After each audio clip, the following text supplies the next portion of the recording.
You can't make this up. The fentanyl crisis has just escalated U.S. China tensions to a whole new level.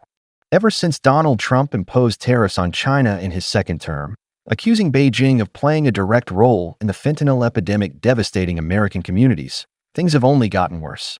And now the stakes are even higher. Welcome back to America Info. The U.S. government has slammed China over its role in the synthetic opioid fentanyl, claiming China continues to fuel the crisis by sending precursors to drug cartels in Mexico that then flood the streets of America with this deadly drug. These tensions culminated in Trump's decision to raise tariffs on all Chinese imports into the U.S. by 20% specifically over this issue. But guess what? Despite the global outcry, these tariffs remain, and the relationship between the U.S. and China continues to sour.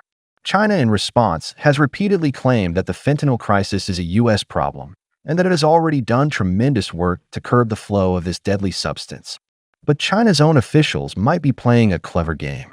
Recently, Beijing announced it was taking even more steps, adding 2 fentanyl precursors to its list of controlled substances. A move designed to show the world that China is doing its part in curbing the opioid epidemic, even if they don't want to acknowledge that U.S. tariffs are behind some of these decisions. Now, here's where it gets really interesting. In a recent statement, China made it clear that it sees the fentanyl issue as a bargaining chip. This is no longer just a matter of public health. It's being used as leverage in ongoing trade negotiations. With the growing tariffs on Chinese products and ongoing international pressure, Beijing seems ready to finally take some action on the fentanyl front. But will it be enough to make Washington back down? To make matters even more complicated, the U.S. has designated some Chinese chemical companies as key players in the fentanyl trade. Still, despite China's new moves to control fentanyl precursors, experts argue that there is still much more to be done. Criminal networks are crafty, and fentanyl production has shifted to Mexico, where cartel-controlled labs are making the product from chemicals bought from China. China, meanwhile, wants recognition for its efforts. The country proudly points to its actions, including controlling fentanyl as a class of drugs since 2019, and claims that it has gone above and beyond international norms. Yet, the U.S. still believes that China is not doing enough, and the result? More tariffs. On the flip side, China's narcotics enforcement is facing challenges. Some chemicals used to create fentanyl have legitimate uses in industry, making them hard to regulate. Chinese authorities have cracked down on online platforms that sell these chemicals and have added more substances to their controlled list. But the battle is far from over.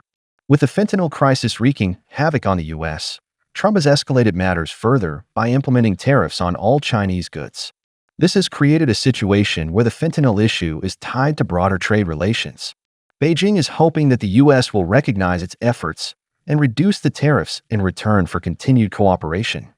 But as experts point out, the U.S. might just be too focused on its own demands to appreciate China's moves. What's clear is that this drug crisis is no longer just about fentanyl. It has become a political issue, a trade issue, and a health crisis.